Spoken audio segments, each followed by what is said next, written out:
రహదారుల రికార్డులు, that is deputy CM Pawan. Power star గా సినిమాల్లో రికార్డుల మోత, పొలిటికల్ స్టార్ గా పాలిటిక్స్ లో సరికొత్త రికార్డులు, రాజకీయాల్లోనే అదే ఒరవడి చూపుతున్న లీడర్. కొత్త రోడ్ల నిర్మాణం, రిపేర్లు పరంగా ఫుల్ స్పీడప్. 50 రోజుల్లో 11,000 కిలోమీటర్ల మేర రోడ్ల నిర్మాణం. స్వాతంత్రం తర్వాత మా ఊరికి రోడ్ వచ్చింది సంబరంగా చెప్పుకుంటున్న గిరిజనులు. చూసుకోరిగా ఇట్లా ఉండాలి కదా లీడర్ అంటే. పవన్ కళ్యాణ్ ఈయన రియల్ హీరో. అంటే ఏది సినిమా రీల్ మీద కూడా హీరో, నిజ జీవితంలో కూడా ఇప్పుడు పాలిటిక్స్ లో రియల్ హీరో. ఇట్లా ఉండాలి dynamic leader Pawan Kalyan, power star Pawan Kalyan. మా ఊరికి రోడ్లు వచ్చిందో స్వాతంత్రం తర్వాత గిరిజన గ్రామాల్లో రోడ్ని చూడడం ఇదే ప్రథమం అంటారు. చూడు, స్వాతంత్రం వచ్చినప్పటి నుంచి ఇప్పుడే రోడ్లు వచ్చినాయట గిరిజనులకు.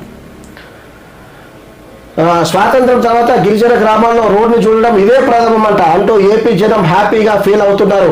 కొండలు గుట్టలు నిత్యం డోలి మూతలతో బాధపడే గిరిజన ప్రాంతాల్లో నల్లని తారు రోడ్లు కొత్త మెరుపులు తెచ్చాయి. కాగా ఒకప్పుడు ఏపీలో గుంతల పడ్డ రోడ్లతో ప్రాణాలు పోతున్నాయంటూ కామెంట్లు చేసిన వారు కూడా పొగడుతతో ముంచెత్తుతున్నారు. ఇక పరిపాలనలో ఉప ముఖ్యమంత్రిగా పవన్ కళ్యాణ్ తెచ్చిన మార్పు అందరికీ తెలిసింది.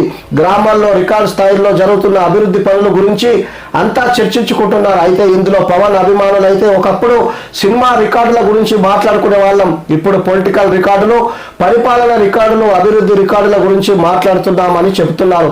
రాజకీయాల్లో పవన్ తీసుకొస్తున్న మార్పు ఇదే అని సంతోషపడుతున్నారు. Very good, hats off to Pawan Kalyan garu. చూడు, ఇట్లా మంచి పేరు తెచ్చుకోవాలి లీడర్ అంటే. అంతేగాని రాజకీయాన్ని ఒక వ్యాపారంగా చేసుకొని రాజకీయంలో రాగానే నా కొడుకు బాగుపడాలి, నా బామ్మర్ది బాగుపడాలి, నా దోస్తు బాగుపడాలి, సో ఇట్లా చేసేవాడు కాదు రాజకీయ నాయకుడు అంటే. సామాన్య ప్రజలను ఆదుకోవాలి, సామాన్య ప్రజలకు మంచి చేయాలి, అప్పుడు రియల్ హీరో అంటారు. So that is Pawan Kalyan, real hero.